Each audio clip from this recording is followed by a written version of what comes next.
things that make you go,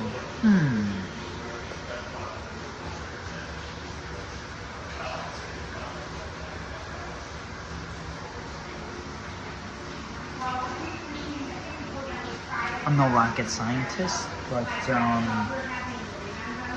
and you don't even need to be mechanically inclined to figure this one out, but,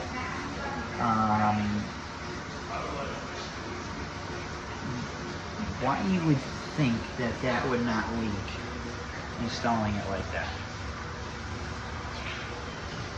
This needs to be flipped around. This slip joint tightens up here. This goes down into here. This is actually on backwards. This part is supposed to be here, and then the lower part of the J comes into our pipe that goes into the wall.